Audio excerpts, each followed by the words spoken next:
in time. Father,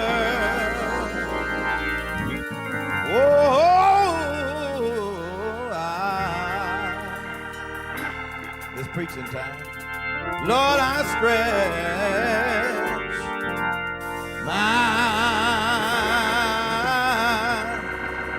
my hand, oh Lord, to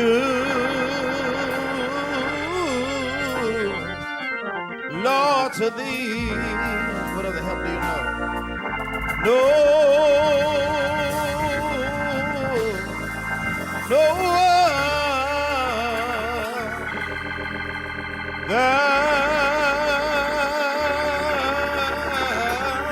No other help.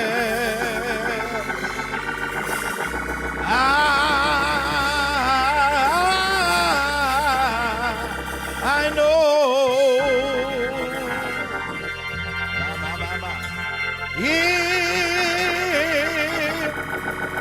Lord, if thou will withdraw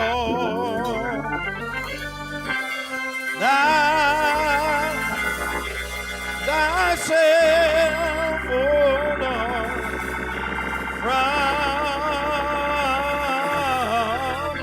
from me.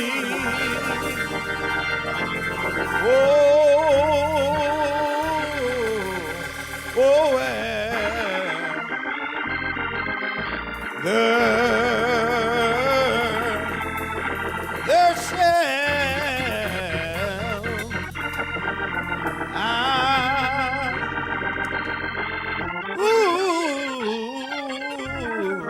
shall I go. Psalm 46. 46th division of the psalm. It's where we will hang our hat today. I initially was going to yield the preaching moment to one of our associates, but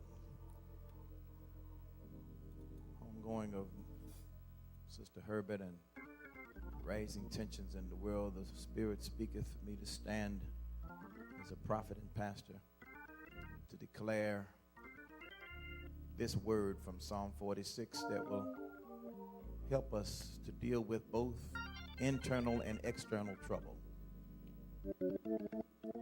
That's what I think the old folk meant when they said trouble on every hand. And in the midst of people dying within and without, struggle here, struggle there, trouble here, trouble there, everywhere, signs of trouble, there is a good word. And Psalm 46 reminds us of that word.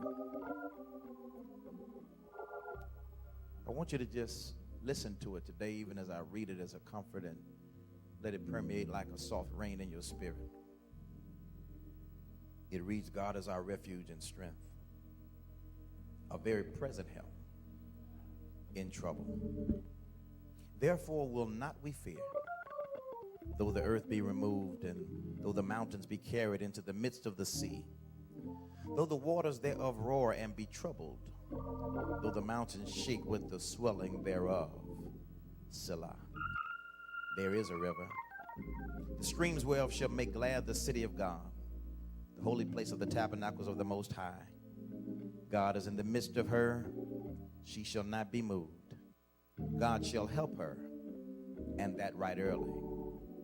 The heathen raged, the kingdoms were moved. He uttered his voice, the earth melted.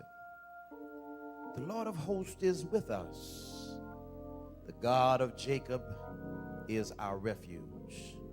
Selah. Come, behold the works of the Lord, what desolations he hath made in the earth. He maketh wars to cease unto the end of the earth.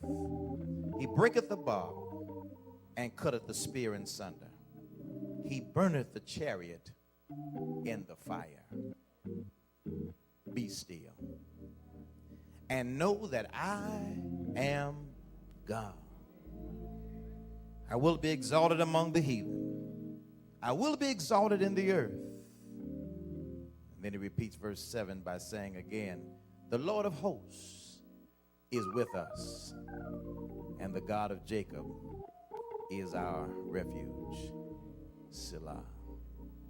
Father, we thank you for this comforting word in uncomforting times. Bless us, O God, that we might hear it, receive it, and believe it. For we know that in times like these, we need a Savior. In times like these, we need an anchor. We're very sure that our anchor holds and it grips the solid rock. Now, oh God, we just ask that you would just be with us and stand by us. And let your word, oh God, and its principal truths permeate our hearts, minds, and spirits, that we might leave here better than we were when we came. And we're careful to give you glory, honor, and praise in the matchless, marvelous, majestic name of our Master Jesus, we pray. The people of God said, amen and amen.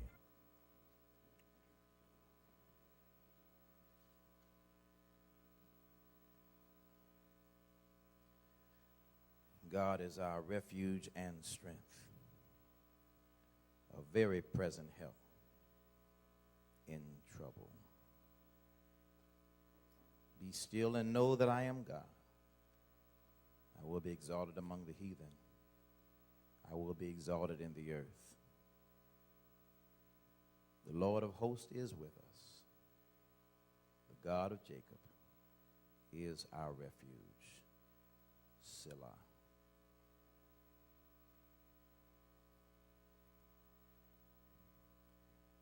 I just want to title this, Good News for Troubled Times. Good news for troubled times. Or if you would, good news for times like these. Good news for times like these.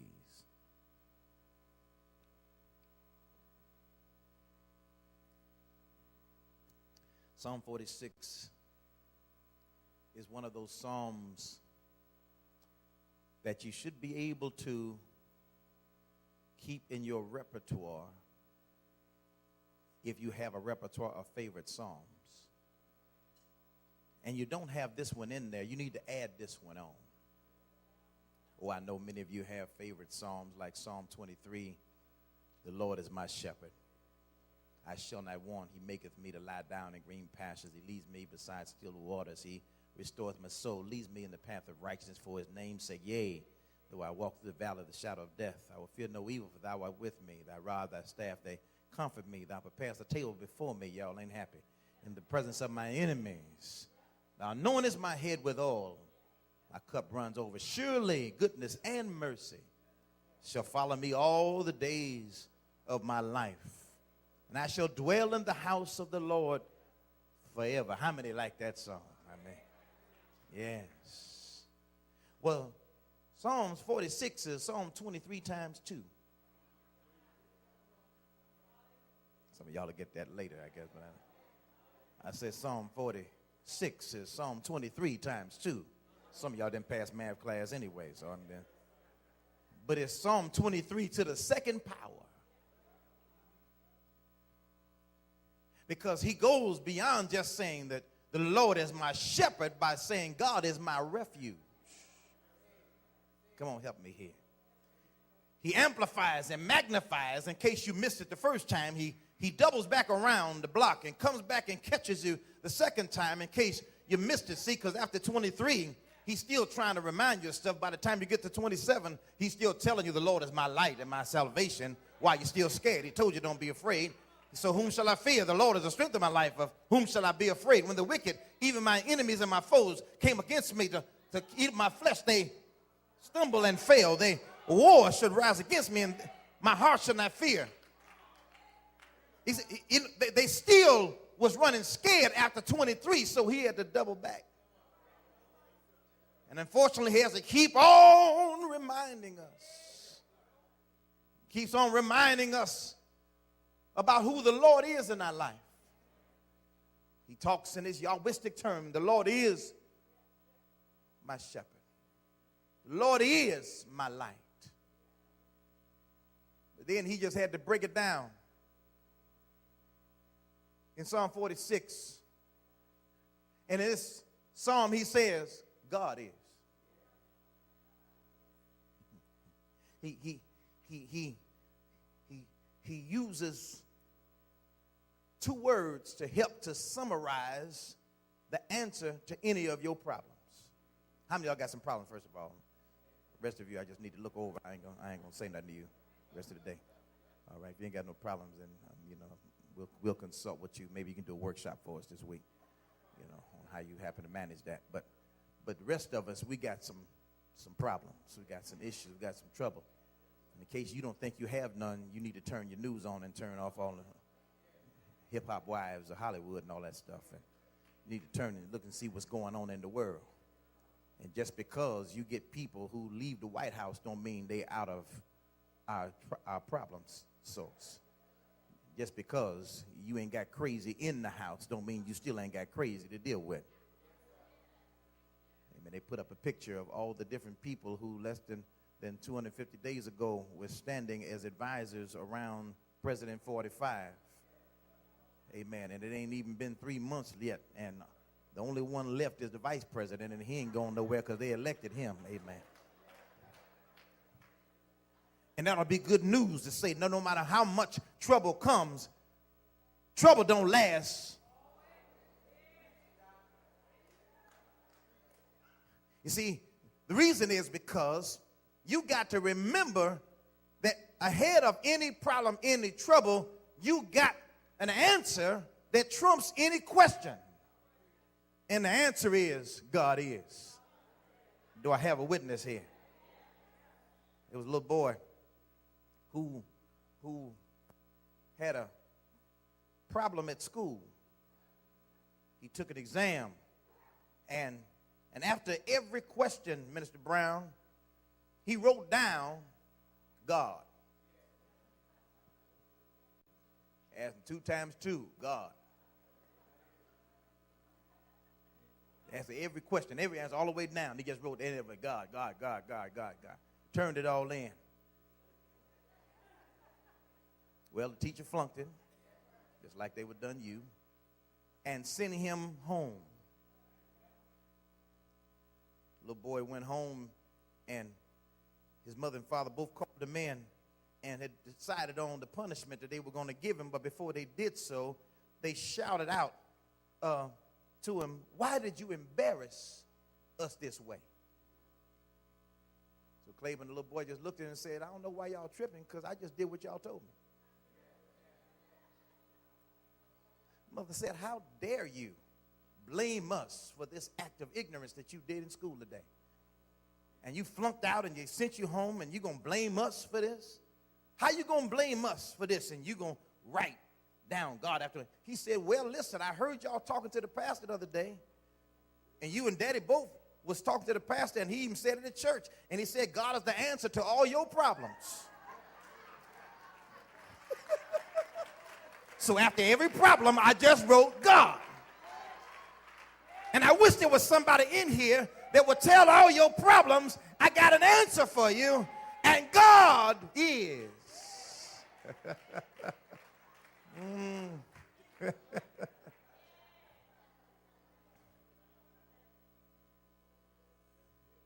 People have forgotten how we made it this far. People who running scared because they see people in white sheets walking down neighborhoods without knowing that the same ones with white sheets wear blue suits and blue uniforms with badges. People forget that we didn't just start having problems long before we had the ability to deal with some of the issues we're talking about today. If you go back in history, this is nothing compared to what we had. Gina asked me yesterday and said, "Pastor, is it true that we have the anniversary, there's a relationship between the eclipse and Nat Turner rebellion?" I said, well, they both did happen on the same day. That August 21st is the day, and it looks like that when the sun all be shining, it's going to black out all at once. So I don't know if that's an accident, coincidence, or just a reminder. That just when it looks like things are going bad, things can turn all of a sudden.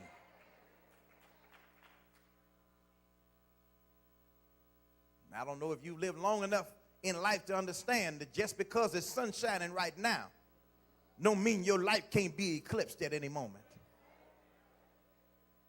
You got people who travel all the way across the country just to see the sun and the moon collide and stand in front, and they want to sit up there and look at a wonder of the world, but can't look at trouble in their own house. Trouble in their own land. People will spend money just to drive over to St. Louis so they can get a good look at it, and even ain't had a good look at their own child, their own grandchild, their own husband, own wife, own family, their own neighborhood, their own church. Woo-hoo. Drive right past the church to go look at the sun. No, you don't need to go look at the S-U-N. You need to come every now and then and look up at the S-O-N and know that the answer to your problems is God is. People will question you, and they try to make you feel like something wrong with you. Girl, you still going to church?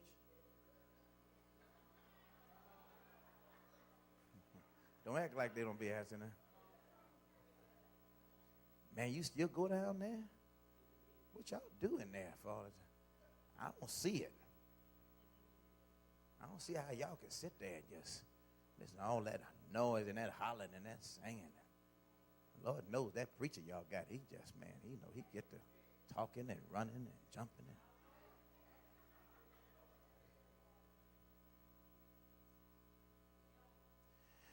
And the truth is that you with your crazy self entertain them for more than 10 seconds. Because the truth is that them same people going to be running to you when trouble come and they don't know what to do, and the liquor run out and the weed run out and the money run out and everything else, and they going to come run to you and say, what's that name of that church you go to? I want to go with you today. Oh, come on, you didn't have it happen to you. You have people who talk about you when the sun is shining, but as soon as they get in trouble, they want to know, can you pray for me? You think your pastor might see me? You think your pastor could do my mama's funeral because she died and we ain't got no church home? You think he can come counsel my son because he's crazy? You think we can have a wedding at y'all's church because these halls want to charge too much money, but y'all got a nice long aisle in y'all church, and we're going to be rolling you down here one of these days if you don't get yourself together and realize before you leave here that God wants you before he calls you. You get to a place in life, and you hear me say it all the time, one of my blandisms, Dickie, is I'd rather have him and not need him than need him and not have him. And so today, let me say to you that I don't need to rehearse all the challenges of international and national descent. I don't have to detail all the stuff that's going on. You ought to have an attitude about life that suggests that no matter what happens, no matter what's going on, the psalmist says it don't matter because the answer is God. So somebody might just need some points since I'm doing that, so I'm glad you asked me, all right? God is what? I'm glad you asked. First of all, God is my refuge. So the psalmist in this psalm is writing, and Dexter, he is actually reflecting out of the same spirit that the songwriter wrote, "A mighty fortress is our God." Some of y'all, we don't sing some of them songs anymore. A bulwark never failing. And it's this picture of defense. It's this picture of saying that in the midst of trouble, you got a place you can run and hide. It's this picture of being able to know that there's a shelter you can find in the time of storm. Some of y'all can remember how we used to play games when we was growing up. And as we had those games, they had little ditties that would go along with them. We go and somebody would hide on the pole. And they would, in our city, they would call and say, First of all around goose is it. Then they say, last night, night before, 24 hours at my door, I went out, went in, hit him in the head with a y'all in. I'm going to say, not ready.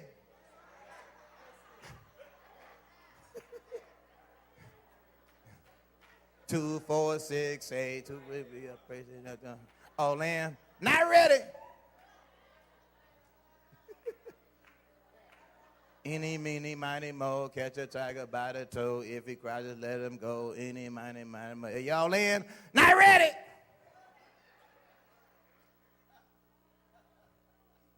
Some of y'all didn't grow up having no fun at all. And then, at some point, after they ran out, they would stop and say, ready or not?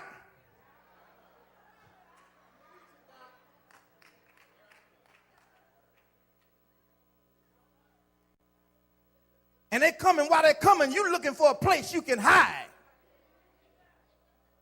Because if they catch you and tag you before you get to your place of comfort, then that means you're it.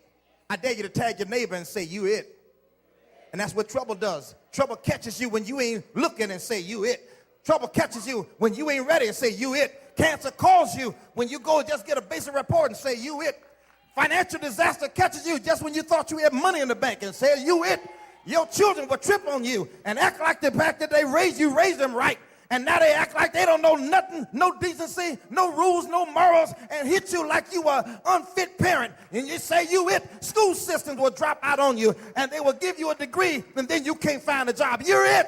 There are people in this life that will give you the issues of challenge of life, and even your husband, your wife sometime that you've given all your loyalty, all your love, and all your commitment to. Sometime they will leave you without an announcement, either by death or I'm out of here, and say you're it. But I just came to tell you, when you're looking for a place to hide, when you're trying to get away from even death when it's coming knocking at your door, I'm glad to tell you I got a hiding place. See, in my house we had some hiding places. So I knew how to go in my mama's closet and move her hat boxes out the way. And I crawled behind the hat boxes. I wish my brother was here. I tell him where I was hiding. He never did know where I was hiding. But I get behind our hat boxes, and then I put them back in front. So when they come looking for me, all they saw was the hats, but they didn't know I was hiding underneath that cover. Well, I want to let you know that he that dwelleth in the secret place of the Most High shall abide under the shadow of the Almighty. And if there's anybody in here that needs a hiding place, if there's anybody here that needs a shelter in a time of storm, if there's anybody here that needs to know what do I do to hide my face, and the rocks will cry out, no hiding place. I found a place I can hide. I found a place I can run, and God is my refuge. I'm preaching good already, and it's almost time to quit. Listen, I said God is my refuge. I don't know where you going, but I tell my reason why I found that place is because my old hiding place, my brothers and sisters would come find it. And I would tell them, y'all can't come in here. See, because they get in there and they make too much noise. And then the person who it come looking, they'll find you because they in there talking. Come on, help me here. Sometimes you want to go to a place where folk can't talk to you. Y'all ain't been down on that. Sometimes you want to get to a place where folk can't bring you nothing. People wonder why sometimes I had to slide in and slide out, because there's sometimes when I got a word, I don't need to be bothered with the immaterial and the insignificant. Sometimes you need to get to a place where you can get alone with God. And you need to be reminded that when everything else has failed, that you can come in sanctuary. You want to know why I go to church? Because it's sanctuary. You want to know why I still make my way here? Because it's sanctuary.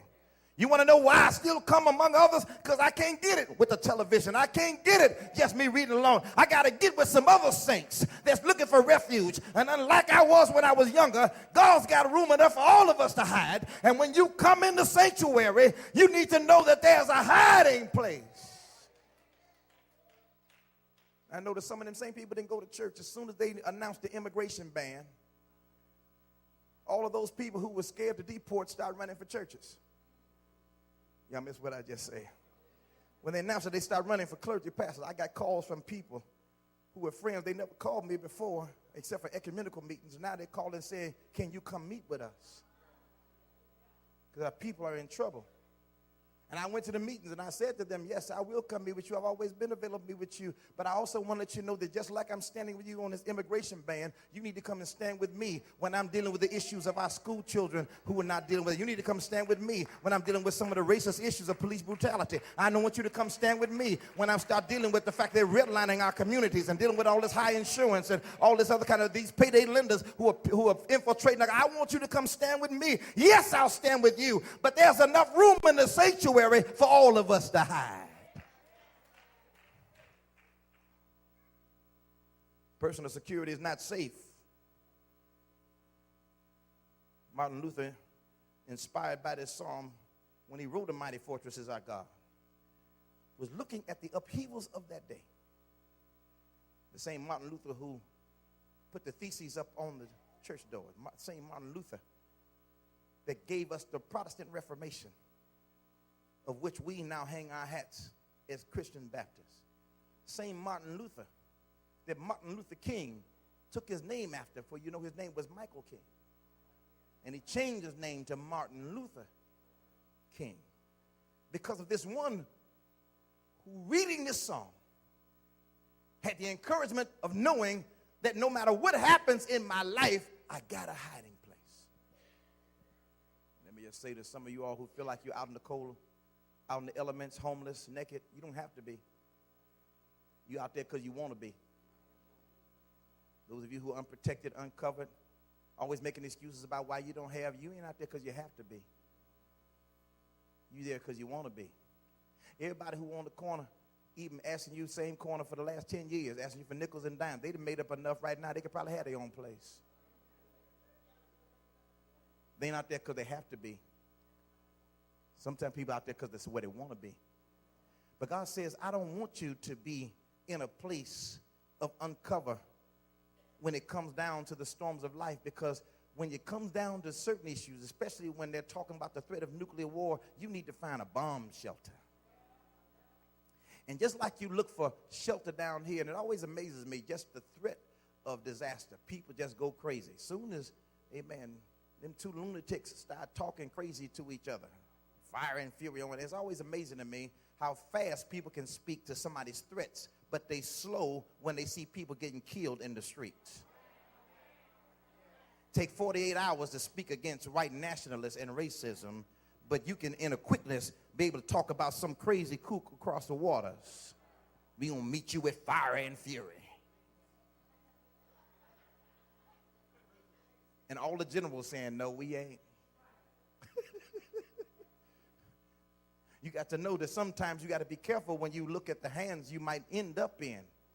Because while people try to talk about the previous presidency for various reasons in other areas, the truth is, at least whenever there was some national crisis, some national disaster, most of the others, whenever it was, no matter which one of them it was, Democrat or Republican, in the midst of fear, they at least stood up and used the bully pulpit of the presidency to bring people together and help people to feel better and know that everything's going to be all right. That one of the reasons why we ought to have somebody who's the leader of a nation is they ought to make you feel better about the problem.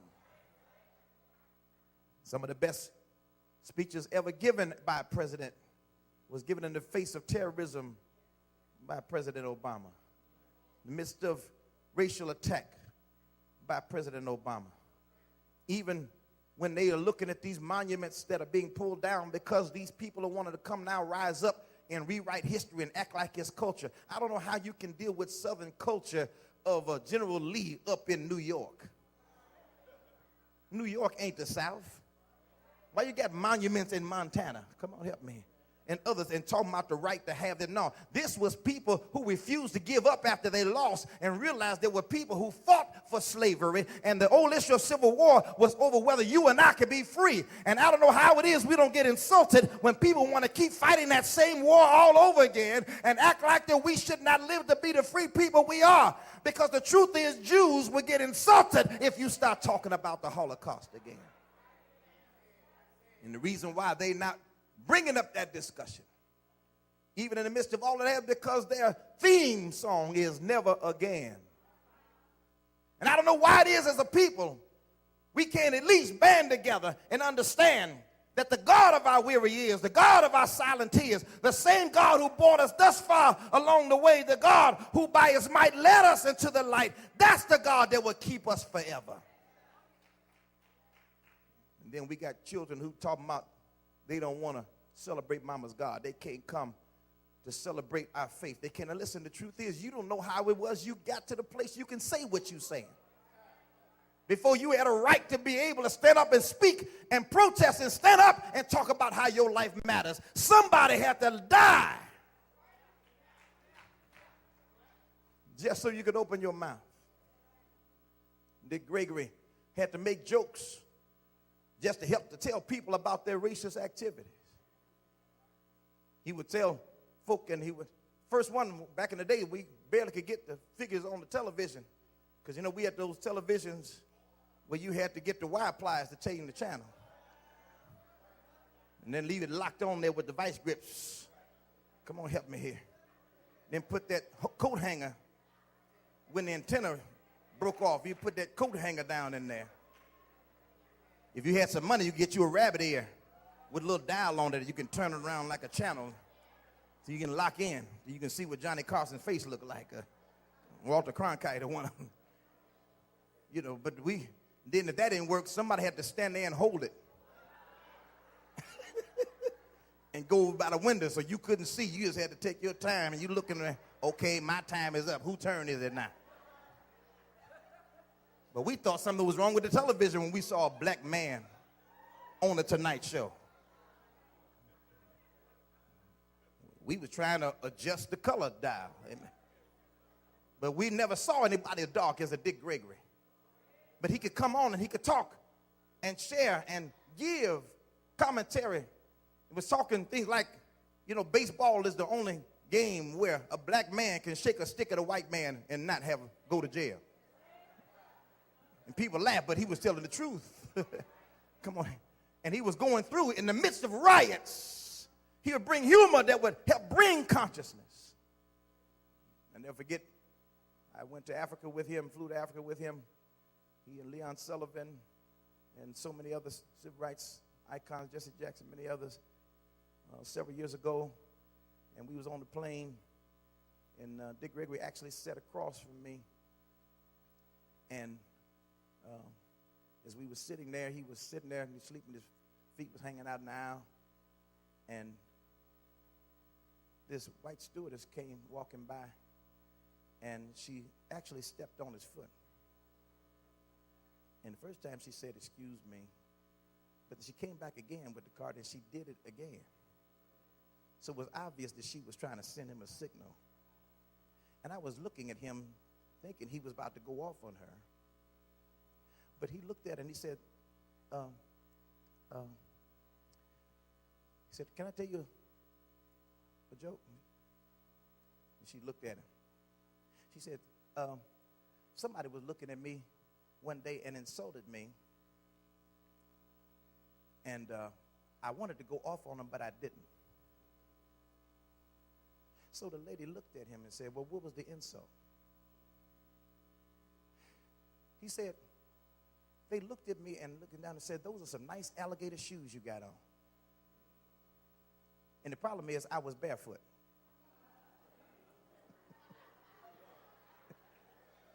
That lady almost dropped the pot and everything else she had, just falling out laughing. And he went on, but he disarmed her. Y'all missed what I just said. And instead of him cussing her out about his feet, he was basically telling her, "Don't you step on my alligator shoes no more."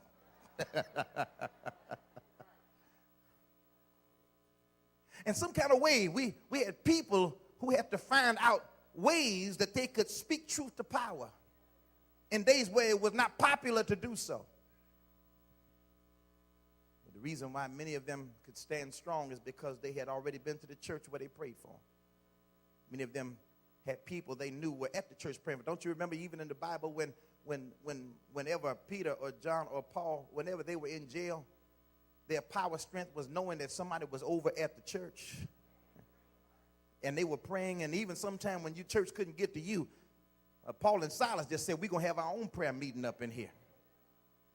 And I just want to say to you that at some point, you got to remember, like it is as we come into football season, God can't be your fourth down punt. He's got to become your first down play. Instead of God is being verse 4, God is at the beginning, in the middle, and at the end of this psalm, because the psalmist wants to remind us that God is our refuge. But not only is he our refuge, but it also reminds us that God is our rescue. Somebody say, he's my rescue. Because the text is writing and painting a picture of upheaval in ancient Palestine. Look at what he's talking about. It's not just trouble in the land as it relates to people problems, but it even talks about the upheaval of a tumultuous earth. Here the psalmist, when he says, we will not fear, because the earth, he describes, is being moved. The mountains are being carried into the midst of the sea. The waters are roaring and are troubled. The mountains are shaking with the water swelling. He's painting a picture of national and international upheaval. And in case you think that that's strange, you let this climate warming and this climate change issue keep going and we ignoring it. You keep allowing that, and if nothing else, you just wait till the last days of judgment to come.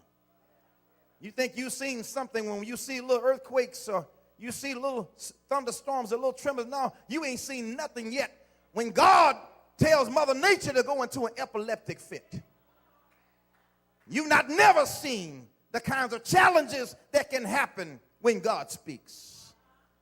I remember when it started thundering and raining, Grandma would make us turn the television off. I don't care what was on. We had to shut it off right in the middle of your show. Go somewhere and sit down. Be quiet. Then she'd tell us, God is talking. Come on, help me here. And we had to listen because she said God is in the midst of her. And the reason why we celebrate is in the midst of this picture. Look at it now. It says mountains are crumbling like an Oreo cookie in a glass of milk. It says the earth is shaking and rocking like a drunken man.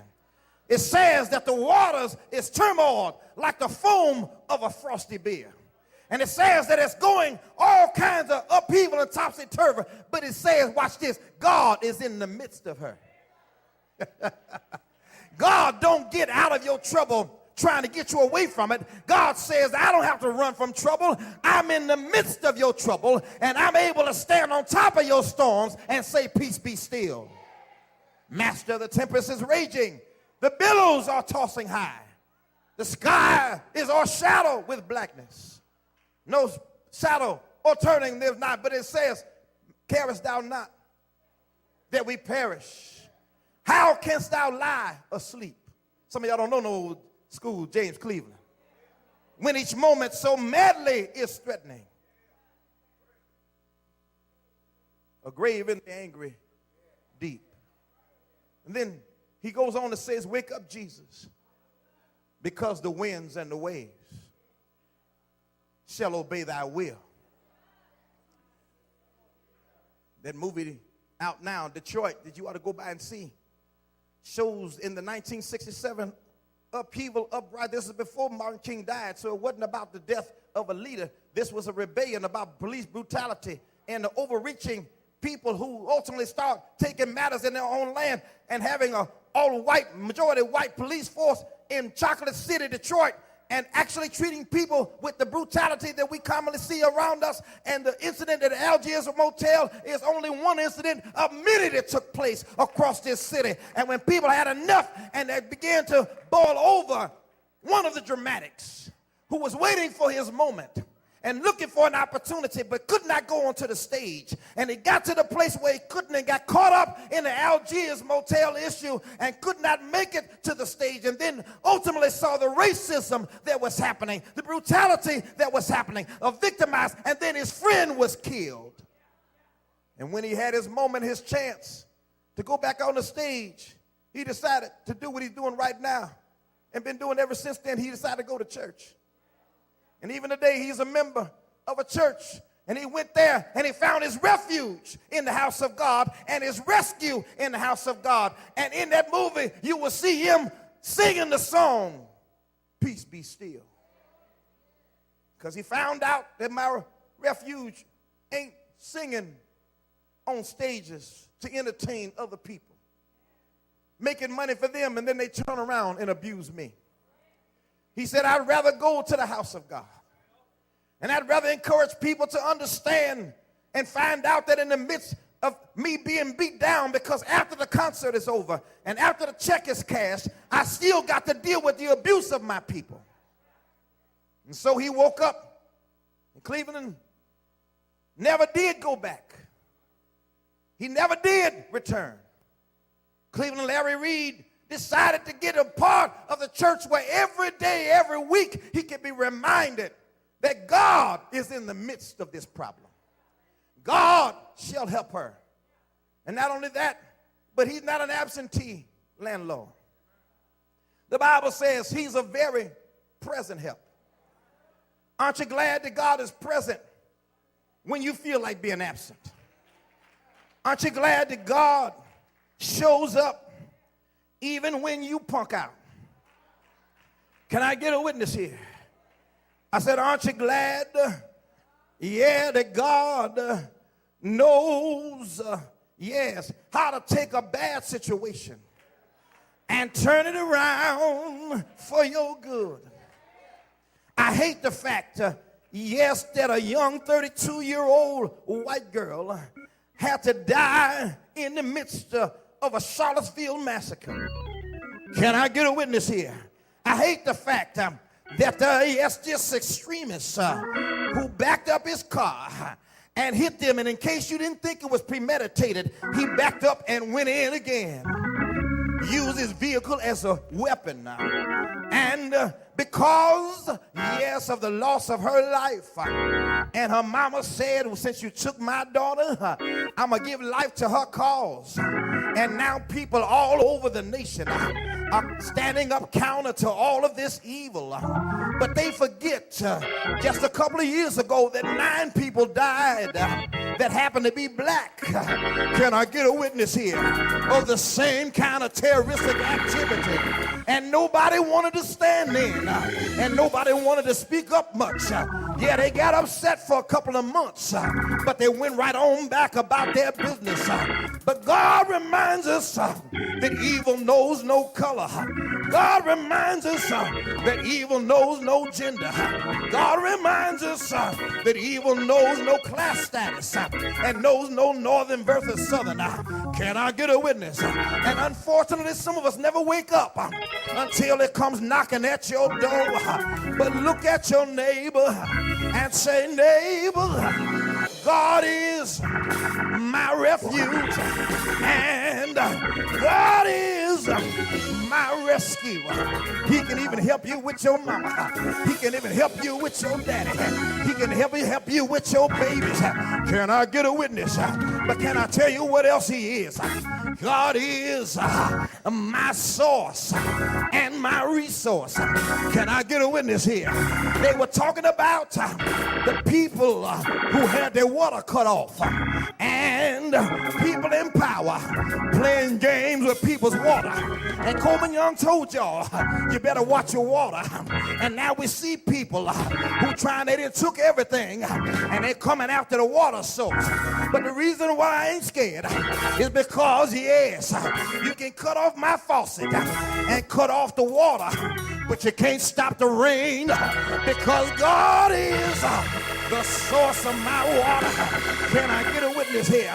You can have all the Broadway lights and the fluorescent lights, and you can cut off DTE because we can't pay the bill, but I can open up the window and wait on the sun to shine because you can't cut off my source.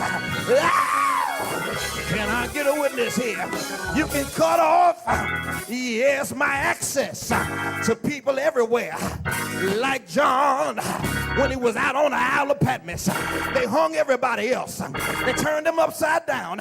They boiled them in the vat. They crucified them. But they took John and put him out by himself, all alone on an Isle of Patmos. But God knows how to show up. Have you ever felt by yourself? And what's even worse, you can be around a whole lot of people and still feel by yourself. But aren't you glad that he sticks closer than a brother? He'll show up and he'll show out. Somebody say, he walks with me and he talks with me, yeah, and he tells me I'm his own, and the joy we share as we tarry there, none other has ever known. I'm done now. I told you he's my refuge. I told you he's my rescue. And I told you he's my resource and my source.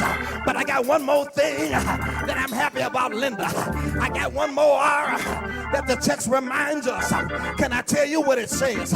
When you go back and read it, and every time 3 movements to the psalm, and every time another movement, you see a word, and it says Selah, S-E-L-A-H, and that Selah shows up after every movement. Sometimes I'll do a group reading of scripture, but sometimes I don't do it, like I didn't do it today. And you know why? Because y'all skip over that word like it don't belong there. Y'all move past Selah, but I want to give Selah its due diligence. Can I tell you what that word means so you never skip over it again? Tap your neighbor and say, neighbor, turn your ears on. Pastor about to tell you something. I want you to know that that's a lie. It's where the Hebrew put in a word that means it's time to praise.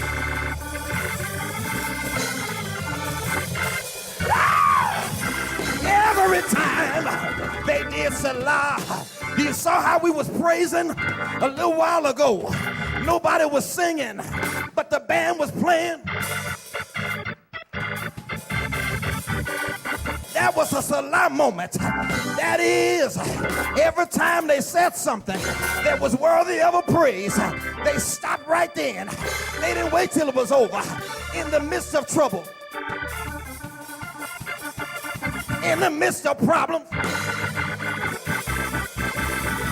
while the earth is shaking, while the mountains are moving, while there's trouble in the earth, it says God is a very present help. That's worthy of a praise. It said, be still and know I'm God. That's worthy of a praise. But I got one more reason why they praise God. Because God's not just my refuge. God's not just my rescue.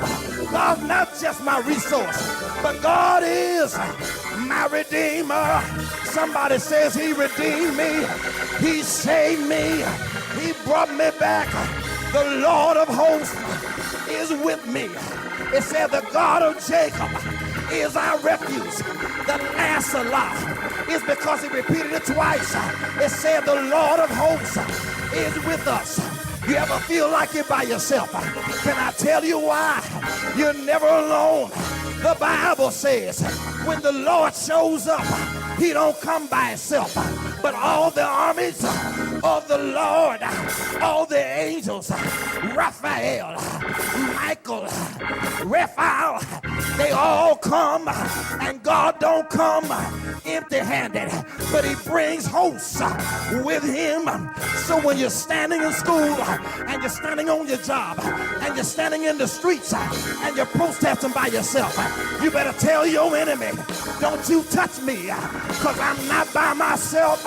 The Lord of hosts is with me, and the God of Jacob will redeem me. He's got my back. He's gonna show up and show out. I got one more dig. I gotta get out of here, Desmond. But can I tell you why he chose to say Jacob? Because I asked the psalmist, why not the God of Adam? Why not the God of Abraham? Why not the God of Isaac? Why Jacob? Why did you go get him? The most no good in the family, the biggest rascal in the family, sold his brother's birthright. Can I get a witness here? Was a trickster, was a mama's boy, jacked up everything. So why is he saying the God of Jacob? Can I tell you why, Birdie? Is there anybody here ever messed up in your life? Anybody here got sin in your life? Anybody here ever had some challenges in your life? Anybody here ever had some trouble you didn't know how to solve? Is there anybody in this section? Anybody in this section?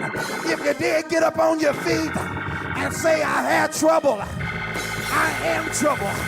I've been in trouble. But I'm glad that the God of Jacob shows up, because if God can save Jacob,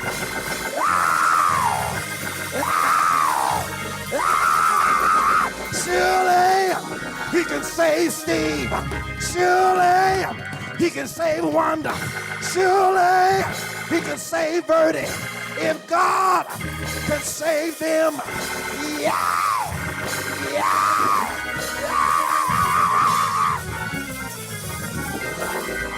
I know he's all right.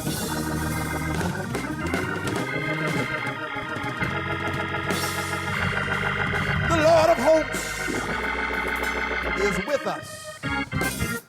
The God of Jacob is our refuge. Hug 5 people and tell them, I got good news in troubled times.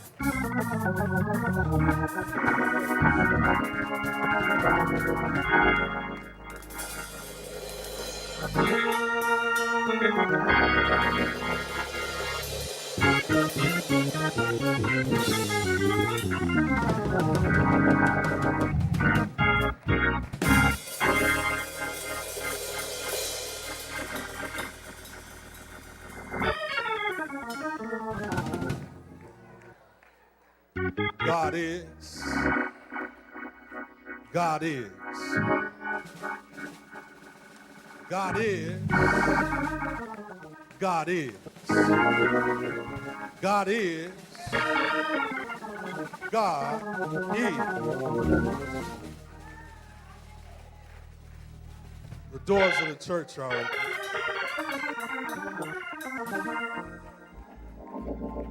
If you're still asking the question, is God? And the pastor has already provided an answer that says God is. This is